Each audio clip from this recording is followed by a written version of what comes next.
Just now, the Justice Department has filed a motion in the Southern District of Florida to unseal a search warrant and property receipt relating to a court-approved search that the FBI conducted earlier this week. That search was of premises located in Florida belonging to the former president. Faithful adherence to the rule of law is the bedrock principle of the Justice Department and of our democracy. Upholding the rule of law means applying the law evenly, without fear or favor. Under my watch, that is precisely what the Justice Department is doing.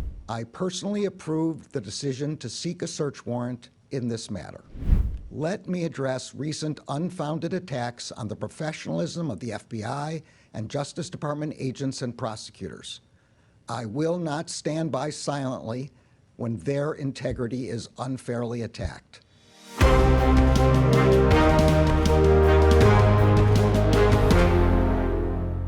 This episode of Verdict with Ted Cruz is sponsored by American Hartford Gold. If you're like me, then you are growing more and more concerned about the state of our country and about your own future. Inflation is at the highest rate that we've seen in 40 years, and interest rates are skyrocketing. In fact, market experts like Jamie Dimon, who is the CEO of JP Morgan, are not only predicting that we will face an economic recession, they're using phrases like economic hurricane and unprecedented. If you want to protect your future, then do what I did. Call the only precious metal dealers that I trust, American Hartford Gold. They can show you how to hedge your hard-earned savings against inflation by diversifying a portion of your portfolio into physical gold and silver. All it takes to get started is a short phone call, and they'll have physical gold and silver shipped directly to your door, or perhaps into your IRA or 401k. And they make it easy. They're the highest rated firm in the business with an A+ rating from the Better Business Bureau and thousands of satisfied clients. And if you call them right now, they will give you up to $1,500 of free silver and a free safe on your first qualifying order. So don't wait. Call them now. Call 855-768-1883. That's 855-768-1883. Or if you prefer text messaging, you can text the word CACTUS to 65532.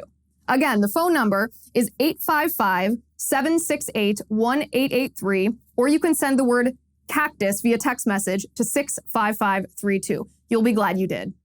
Welcome back to Verdict with Ted Cruz. I am Michael Knowles. Be sure to like and subscribe to this podcast. If you have not done so already, you can find us over at Verdict Plus at Locals, and you can like and subscribe on any platform. Merrick Garland, the Attorney General, will not stand for attacks on the integrity of Joe Biden's DOJ and FBI. I think that's going to be the title of my next blank book, The Integrity of Joe Biden's DOJ, A Comprehensive Guide. And speaking of books, Senator, no one has made this observation yet, but I have to call you out, because right before your last book came out, One Vote Away, it was about how one vote can change Supreme Court rulings. Ruth Bader Ginsburg died. I think that was about 1 week before. Now, just weeks before your next book is coming out, Justice Corrupted, the Attorney General sicks the feds on Donald Trump's home at Mar-a-Lago. Senator, I want a straight answer.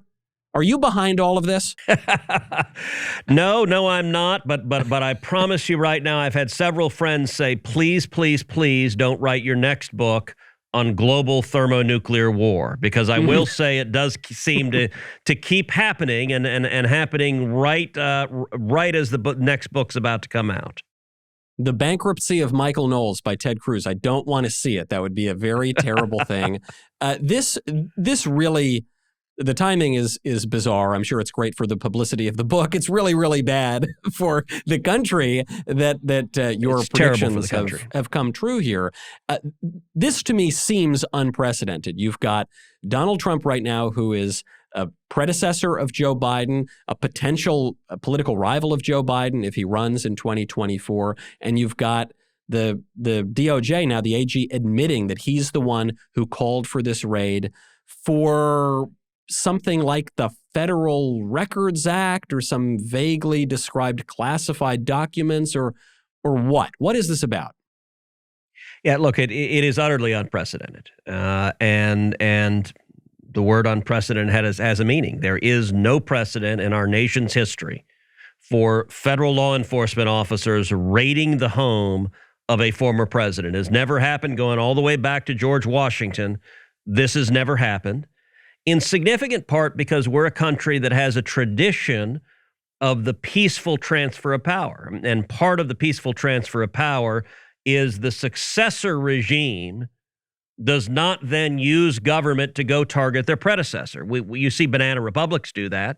You know, if you go down to tin pot dictatorships, that's a common feature. When one guy's out and the next guy's in, the next guy goes after the former guy. By the way, that's the abbreviation lefties like to use for Donald Trump. The former guy, well, there is an element of respect of rule of law and respect for the office of the presidency that says you don't turn the federal government into a political tool to target your enemies. Unfortunately, Barack Obama trampled on that tradition and politicized the Department of Justice and the FBI, and now Joe Biden has made it markedly worse. This is a complete abuse of power. It is utterly corrupt, and, you know, it was rather striking. Merrick Garland said, "I won't stand by while anyone calls into question the good men and women of the FBI." Let's be real clear, Merrick. We're not calling into question the line officers. We're calling into question your integrity. We're calling into question the top political operatives at DOJ and the FBI that have no respect for the rule of law and that instead are perfectly content to be the Biden White House's political henchmen.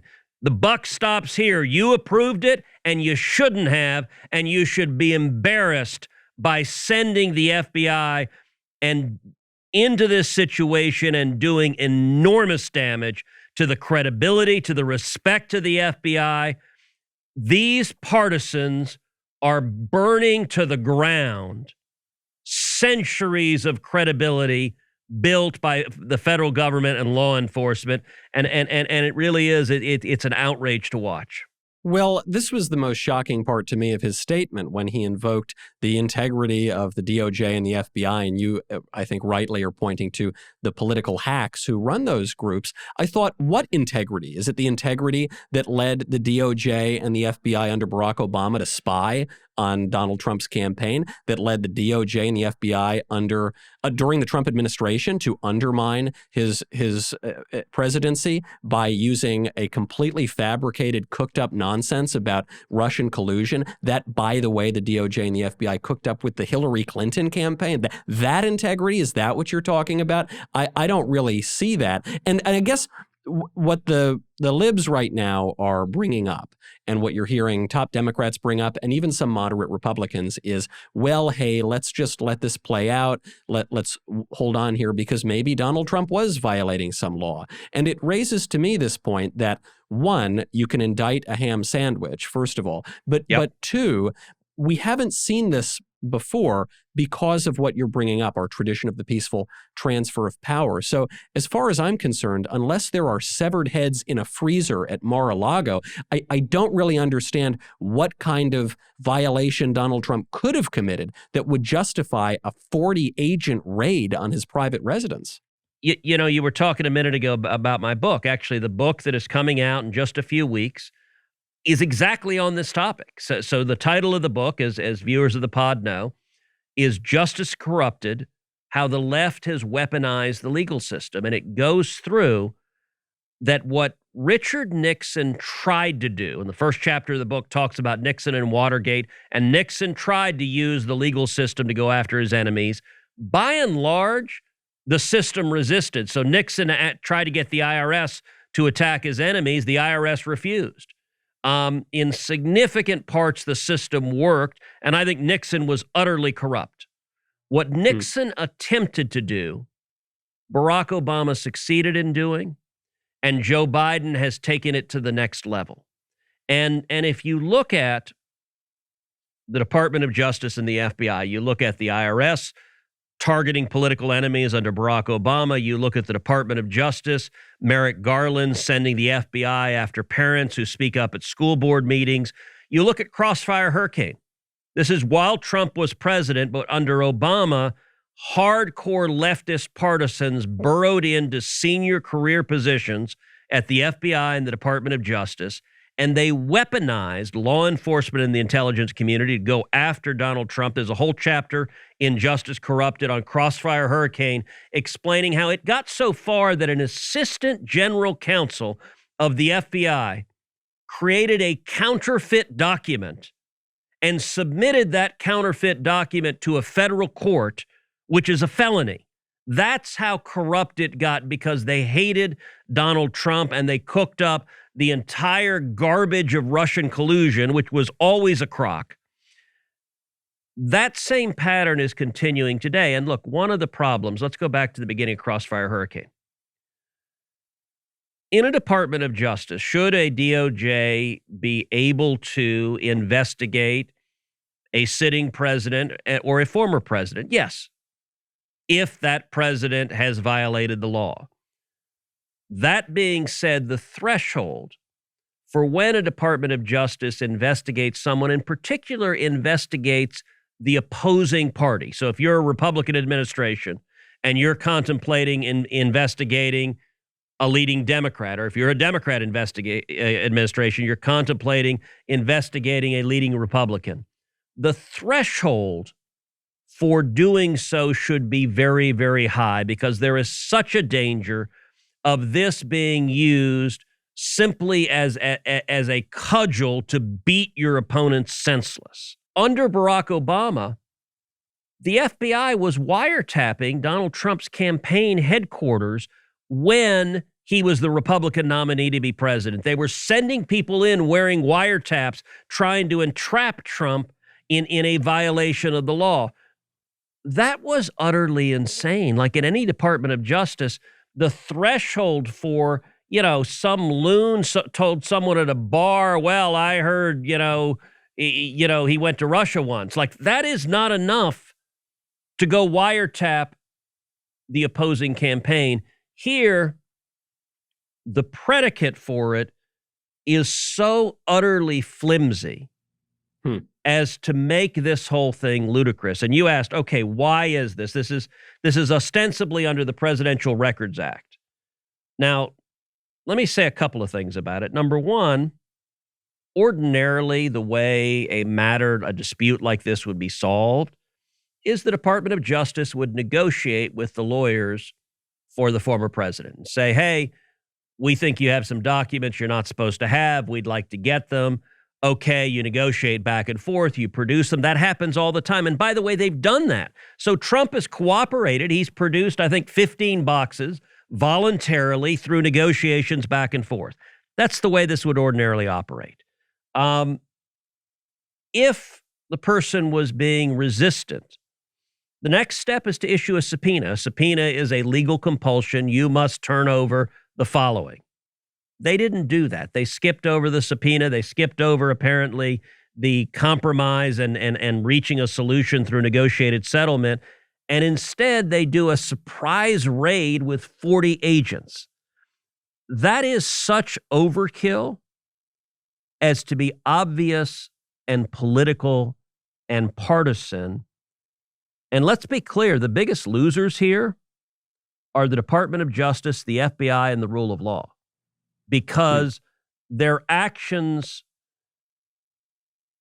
were so political that it was obvious to everyone. And I'll give an example.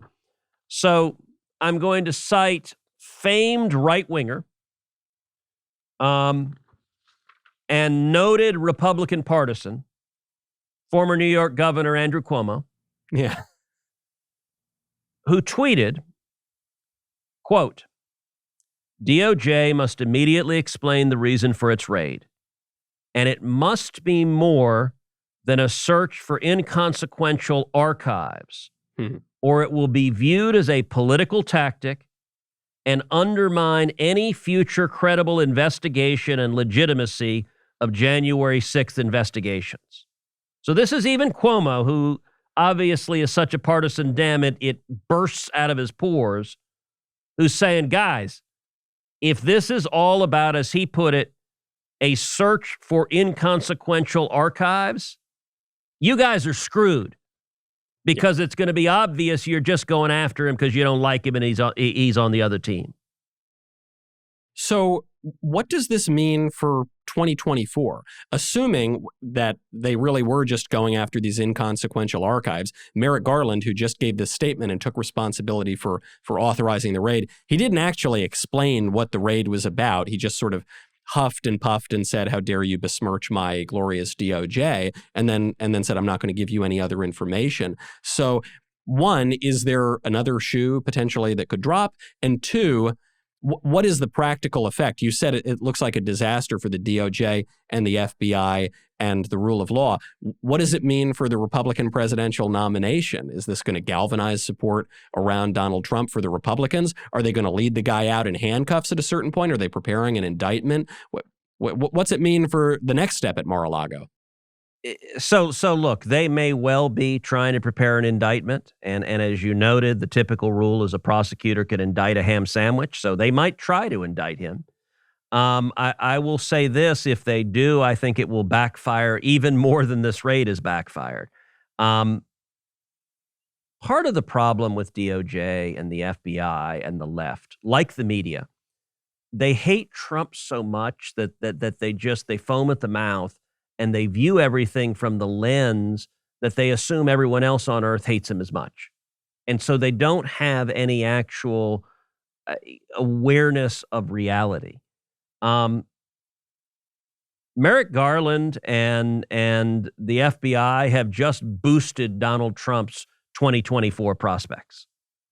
So much so that I actually, if I were a campaign finance lawyer for Trump, I might well report to the Federal Elections Commission this raid as an in-kind contribution to the Trump political campaign because it is so enormously helpful to Trump. It was stupid. It was idiotic. Now, look, we'll see what plays out, but let's take the alleged crime, which is the Presidential Records Act, which is the law that says essentially every piece of paper in the White House belongs to the federal government and the federal government has control of it. Well, that's true on paper. But what is it meant in practice? And if you look at every single president, all of them have taken a crap ton of stuff with them.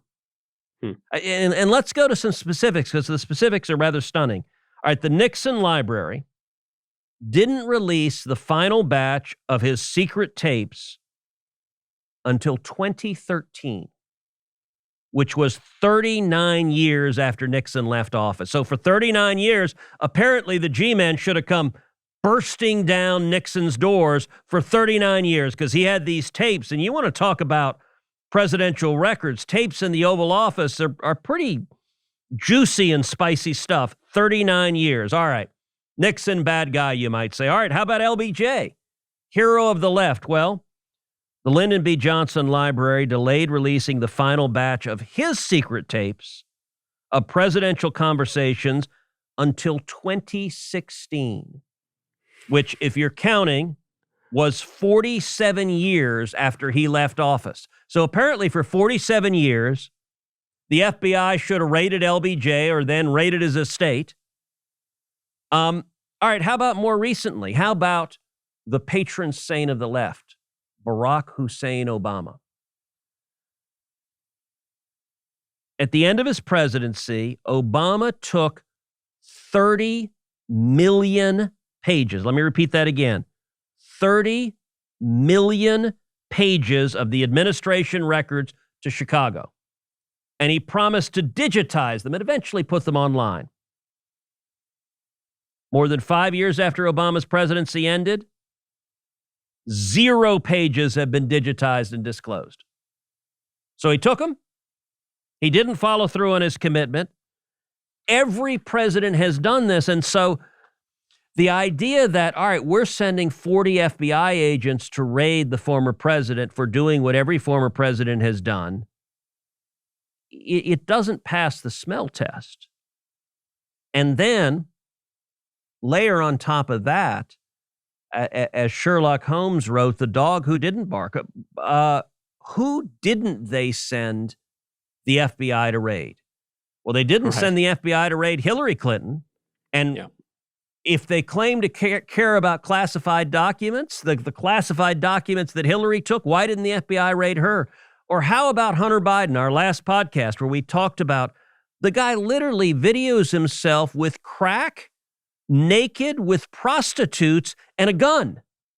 Like multiple felonies. Where are the FBI agents? By the way, Hunter's not hard to find. Within hours of the FBI agents raiding Mar-a-Lago, Hunter was on Air Force One with Dad. I don't know if he brought the crack and the gun and his lady friends, but the obvious double standard is lost on nobody. It seems to me even worse than a double standard when it comes to Hillary Clinton, because with Trump, what we're talking about is physical documents that are at this point, 2 years old at least, maybe more than that, maybe 6 years old. When we're talking about Hillary Clinton, we're talking about digital documents. We're talking about information that is easily hackable. The only way to hack the documents in Mar-a-Lago is if a spy comes in with an axe and knocks down the door and takes the documents. When we're talking about Hillary's unsecure server, we're talking about foreign governments that certainly easily could have had access to those documents and almost certainly did. And we're talking about documents that were contemporary. We're talking about documents that were classified information that was relevant at the very moment that it was accessible to other people, that it was on this home server. They're really incomparable in the sense that what Hillary did was much, much worse. And by the way, Hillary was not president. She was merely a secretary of state, would presumably have even less of a right to have those kinds of documents. And so when we're talking about whether or not the raid is justified, I think all of this is really relevant because you might point to some provision of the law and say, well, Trump didn't have the right to have those papers in his home. First of all these other presidents did it too. And you've never seen any kind of raid, certainly not against Hillary Clinton. So how do you conclude anything other than this was a partisan attack on a political opponent of Joe Biden? It's unquestionably that. And I'll point out there are two ostensible hooks for the raid. One is the Presidential Records Act, which, as I said, has never been enforced in this way against any other president. So apparently the law applies uniquely to Donald Trump because they hate him. Or two, you sometimes see people intoning about classified documents. And, I'm reminded in 1997, there was a federal commission headed by Democratic Senator Daniel Patrick Moynihan, who described, quote, he said, secrets in the federal government are whatever anyone with a stamp decides to stamp secret. And there's a lot of truth to that. I've been to a ton of classified briefings. And there are things that are classified that there is no reason whatsoever for them to be classified other than someone put a stamp on them. And sometimes because the White House doesn't want it public. So one of the favorite moves, particularly of the Biden White House, is politically embarrassing information. That is classified stuff. Like anything, like any explanation of why Afghanistan was an absolute cluster, was a train wreck, was an absolute disaster, all of that's classified because, well, gosh, that would embarrass Democrats. But there is a legal complication and actually a big difference between Trump and Hillary Clinton, which is under the law, it is incredibly difficult, bordering on impossible, to charge a president with disclosing classified information. Why? Because under the law, the president is the arbiter of what's classified and what's not. A president can declassify any damn document he wants. By the way, a Secretary of State can't. So Hillary Clinton didn't have the ability to declassify documents, but Donald Trump did.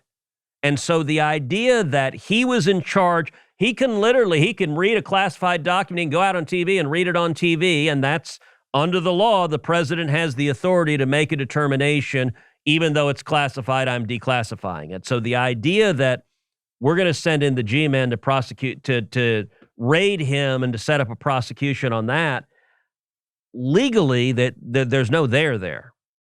Now, some people have suggested that if you violate this Presidential Records Act, that you can be barred or you improperly handle classified materials, that you can be barred from running for office again, and that this is a way for the Democrats to prevent Trump from running in 2024. Is there any substance to that kind of suggestion? So it's utterly absurd. It is true the statute says that. So they do have a statutory hook that there is language that says if you're convicted, you can be barred. The Constitution sets out the qualifications to be president. I think that statute, if it was applied to the president, would be deemed unconstitutional. The court has repeatedly, in decisions like the U.S. term limits decisions, made clear you can't add additional qualifications to run for federal office beyond the constitutional qualifications. There is a constitutional mechanism to bar someone from running for subsequent office, and that is impeachment and conviction. And upon conviction, that is a potential punishment. But the Democrats tried that and failed. And twice, yes. And so if they went down this ludicrous path and tried to prosecute him, I think they would fail in the prosecution. But if they got a conviction and they tried to argue he was barred from running for president, they would lose in court. The court would throw that out. The court would say the Constitution sets the qualifications to run for president. And that whole fight, again, if this raid was an in-kind contribution, I might call the Biden White House the Trump super PAC at that point, because like if they went down that insane rabbit hole, you might as well start getting tickets for the inauguration ball, because that they would. I don't think even in their deranged Trump derangement syndrome, they're likely to go down that far. That's the sort of thing MSNBC producers say to each other when they're spooning in the back closet and trying to titillate, but it is not a reality that I think exists anywhere on planet Earth. Thank you for that image, Senator. That's really sort of burned into my mind now, the spooning at MSNBC. Speaking of the G-men abusing their authority, this ties directly into one of the spookiest news stories to come out of your place of employment, to come out of the U.S. Capitol and the U.S. Senate. The Senate has just voted to give the IRS an additional, I think, $80 billion, and to authorize 87,000 additional IRS agents. For what? To authorize all of our tax returns more quickly? No, I think probably to audit ordinary Americans, and if passed as precedent, to go after the political opponents of this administration. How worried should we be about that? We should be very worried. This is about abuse of power. One of the elements of the terrible Build Back Broke bill that the Democrats just rammed through is 87,000 new IRS agents, more than doubling the size of the IRS. If those positions were filled, the IRS would have more agents than the State Department, the Border Patrol, the FBI, and the Pentagon combined. It is utterly disconnected from what people want. Listen, I campaign all over Texas, all over the country. I've never heard one person come up to me and say, what we really need is tens of thousands of more IRS agents. Like there is zero demand for it. You know, it's kind of like someone saying we need more gonorrhea in the world, or maybe the Biden White House, we need more monkeypox. I mean, this is not what the people want. And you are right. It is designed to go after ordinary Americans. It's not designed to go after billionaires. It's not designed to go after giant corporations. By the way, this bill also has massive subsidies for giant corporations. So the Democrats are perfectly happy to take care of their friends in corporate America. This is designed to go after small businesses. This is designed to go after families. This is designed to send a swarm of IRS agents like locusts to descend on America, but even worse, overlay it with the pattern of how the Biden administration uses law enforcement. I think they want this to be used to harass conservatives, to harass Republicans. We saw under Barack Obama the IRS targeting conservative groups, Tea Party groups, pro-Constitution groups, pro-Israel groups, targeting and weaponizing the IRS. They want 87,000 new agents to do this even more. And to give you a sense of what they envision. So the IRS posted job postings already. They got very excited about this. And here are the job postings they posted. It says major duties. Adhere to the highest standards of conduct, especially in maintaining honesty and integrity. Okay, that's good. Work a minimum of 50 hours per week, which may include irregular hours, and be on call 24/7, including holidays and weekends. Okay, so this is going to be a lot of IRS agents here all the time. All right, okay, what next? Maintain a level of fitness necessary to effectively respond to life-threatening situations on the job. Carry a firearm and be willing to use deadly force if necessary. And here's the final bullet point. Be willing and able to participate in arrests, execution of search warrants, especially on Mar-a-Lago, and other dangerous assignments. Other than the Mar-a-Lago bit, every word of that is verbatim in the IRS posting, and it's so bad they pulled it down. Like people suddenly noticed, wait, you're advertising for jackbooted thugs? Like that's what the posting says? Give us leftists with guns to go after conservatives and Americans? That's what they want. And the image I have of a typical IRS employee is a sort of bookish-looking fellow with maybe a pocket protector and a green visor on, clicking on his calculator. So are you looking in the mirror, Michael? I mean, that was a softball that I just sent up to you. You know what I usually don't picture, though? I usually don't picture Rambo kicking down people's doors, though conservatives often speak of these government agencies as being so over the top and aggressive against ordinary Americans. Now it seems that the IRS is admitting it. That's what they want. Well, it is. And, the sort of lefties on Twitter say, oh, well, it's just tax cheats. And if you're not doing anything wrong, don't worry about it. Well, apparently they've never been subjected to an IRS audit, because when you have the government come after you, number one, it can cost you thousands or tens of thousands or even hundreds of thousands of dollars to defend yourself. And especially in a context where an administration is willing to target their enemies on that, inflicting that kind of cost and pain. One of the things I talk about in Justice Corrupted, I talk about True the Vote. I talk about Catherine Engelbrecht, who's a grassroots activist. She founded a group called King Street Patriots in Houston. I know Catherine well. She founded a group called True the Vote. Under Obama, they sent out the dogs to come after her, and everyone went after her. So she got audited. She and her husband's business got audited. OSHA went and did safety inspections. ATF went after her husband for having sold years earlier a gun for like $200. Like every federal agency, they said, this is persona non grata. As Mr. Burns would say, release the hounds. That's what they did. How did this bill get through? You were obviously there. You were staying up all night while I've been up with my crying newborn child. You were up for 16 hours straight in Vote-a-Rama to ram through this bill. I was really hoping that Sinema, maybe Manchin, the moderate Dems who have resisted the most outrageous predations of the Biden administration, I was hoping they wouldn't cave, and yet they did. So were they each given Ferraris or something? What did Biden do to win their votes? Look, unfortunately, they're both Democrats. And so they had previously stood up and said no, but at the end of the day, they gave in. This is a terrible bill.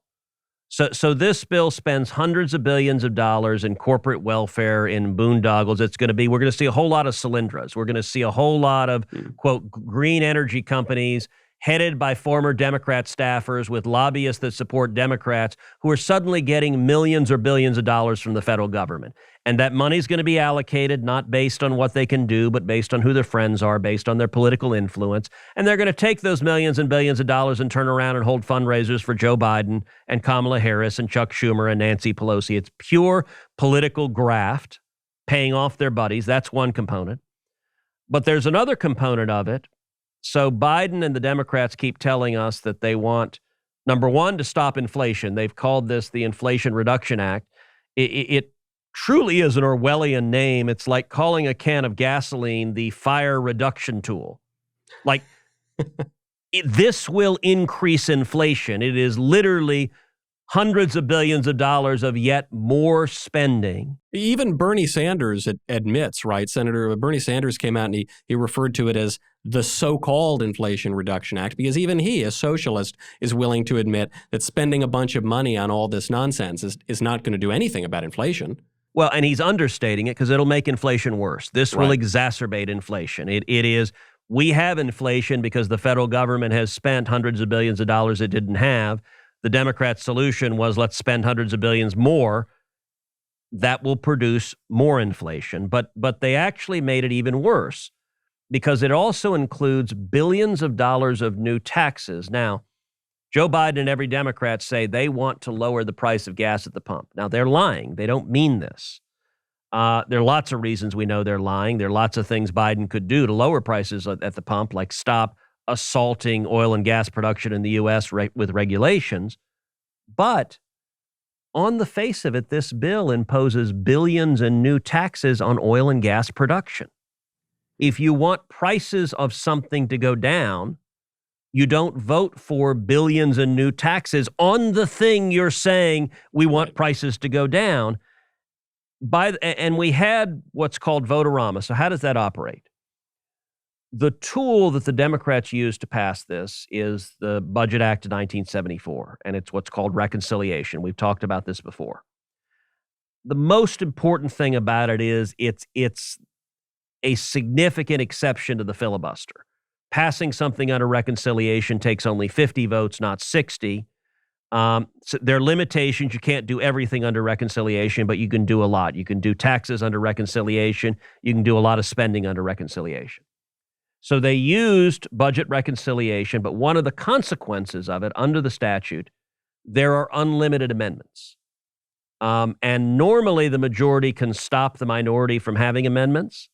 But under reconciliation, it's the one big exception. They can't do that. So we have the ability, I have the ability as an individual senator to offer as many amendments as I want. And so we were there all night and well into the next day offering amendments.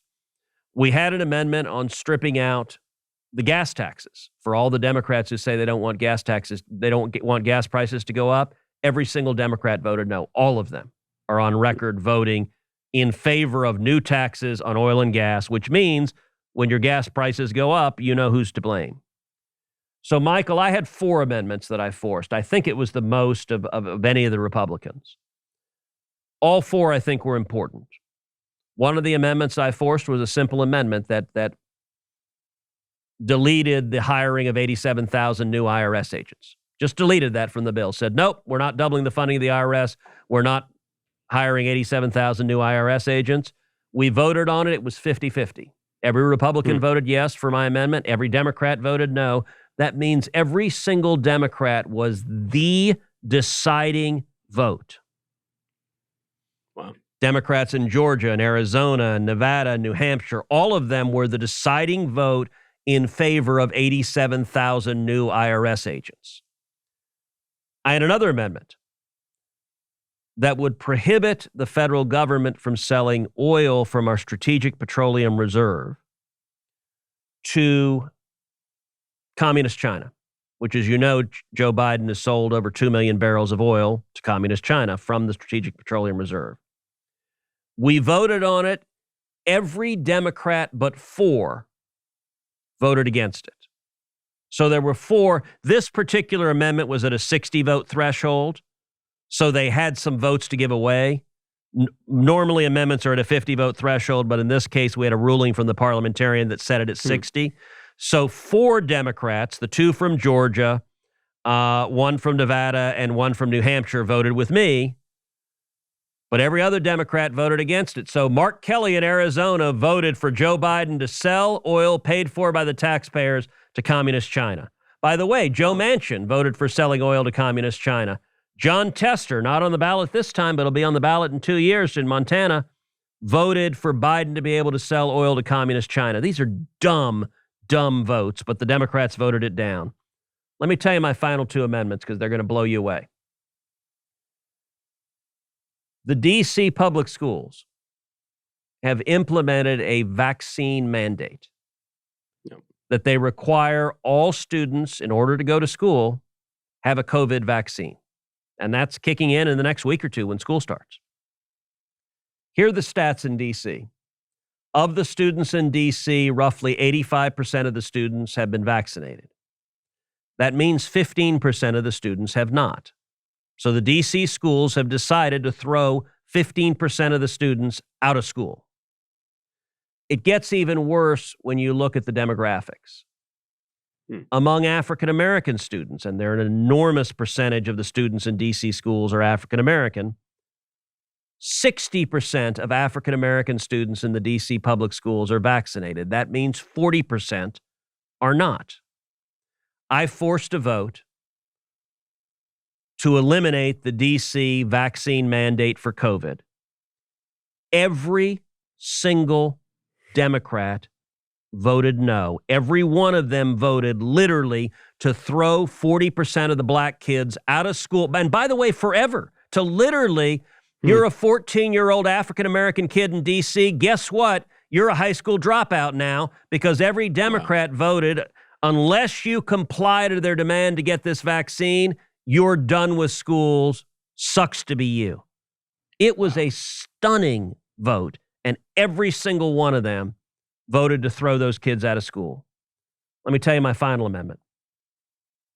We've talked a lot about Merrick Garland and the FBI targeting parents as domestic terrorists under the Patriot Act. And by the way, even though Garland tried to backtrack in front of the Senate Judiciary Committee, last week we had the head of the FBI in front of the Senate Judiciary Committee. I asked him about it. The FBI has interrogated dozens of parents because they spoke up at school boards. They're implementing this. They are doing this.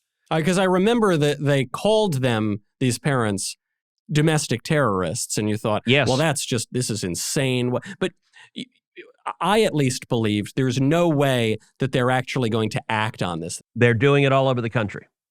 Wow. They are doing it all over the country. They are bringing in moms and dads. They're interrogating them. And so I had a simple amendment that said the FBI should not target parents as domestic terrorists for speaking up at school boards.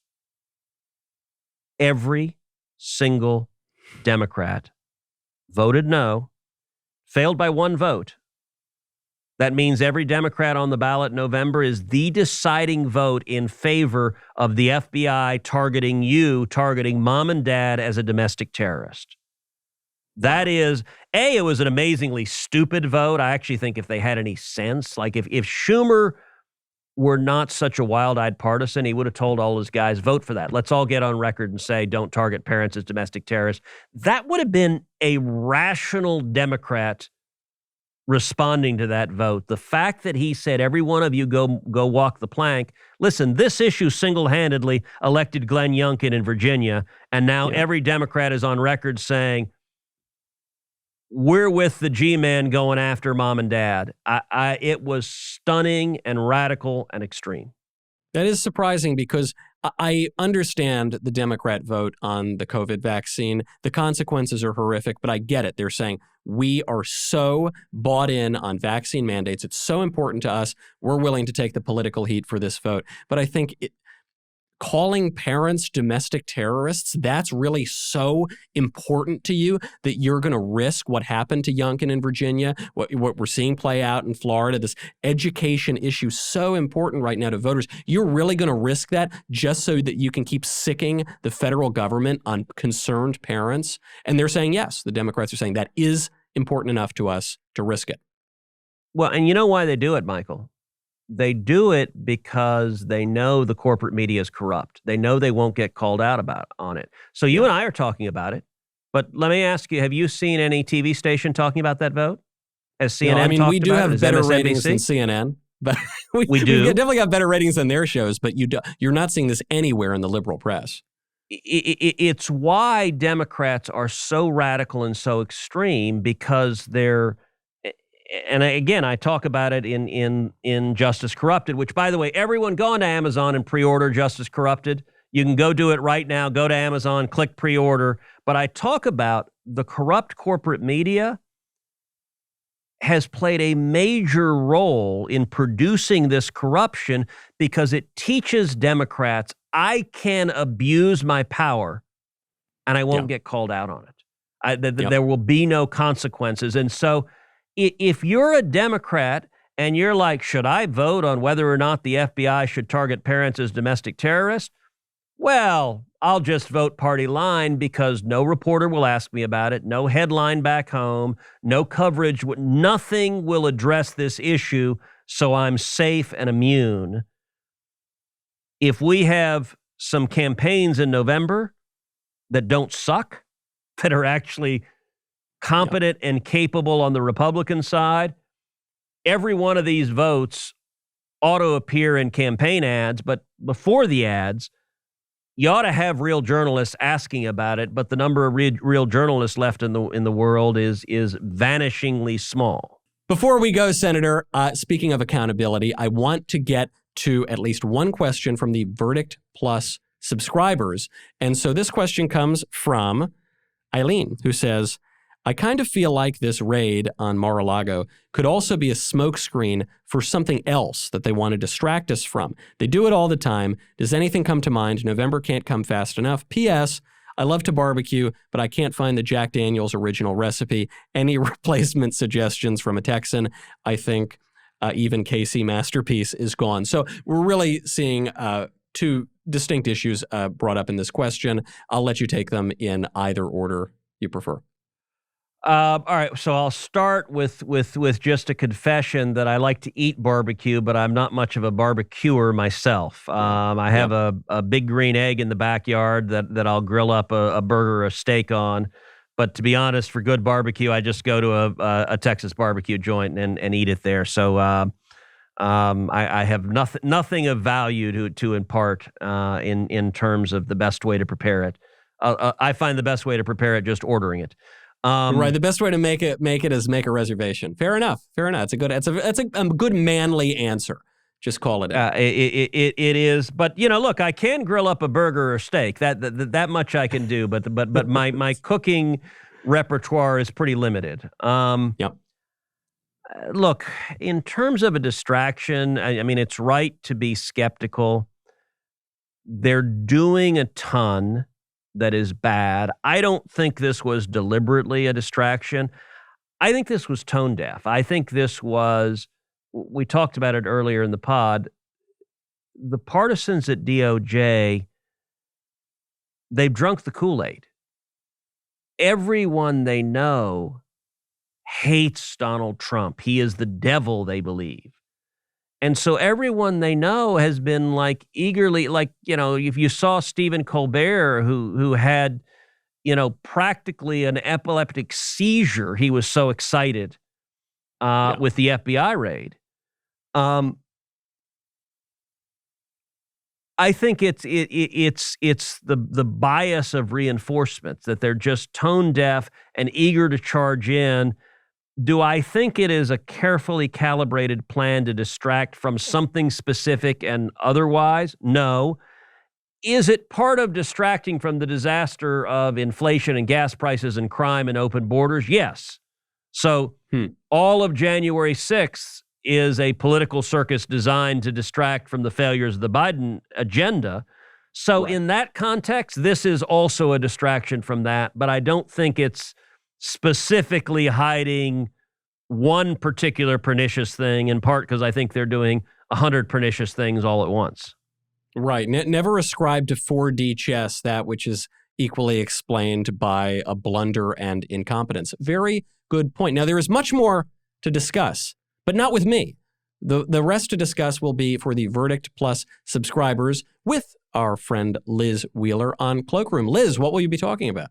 Hi, Michael. Hi, Senator. I gotta say, after sitting here and watching and listening to this episode for the past hour, this feels very different to me. There have been a lot of federal agencies who have abused their power and targeted the American people a lot of different times. And I think this time, the American people feel that a line has been crossed. I've never seen the emotion and the passion and the fury as I've seen this week. It just feels different. On the Cloakroom, Senator, and I'm addressing this to you because you don't know what we're going to talk about until I tell you on air, we're going to talk about Alex Jones. I know. interesting topic. There's actually some very interesting legal questions as it pertains to the defamation trial that Alex Jones just underwent about slander and libel and the different types of damages, whether they're compensatory, whether they're punitive, and cruel and unusual punishment. So please join us over there. We're going to be talking about that. You can go to verdictwithtedcruz.com/plus. If you use my promo code Cloakroom, you can get 1 month free on your annual subscription. Verdictwithtedcruz.com/plus. I can't wait to hear about it, and I do want to hear more about the gay frogs. It's amazing that the man was right on the gay frogs. We have to leave it there. I'm Michael Knowles. This is Verdict with Ted Cruz.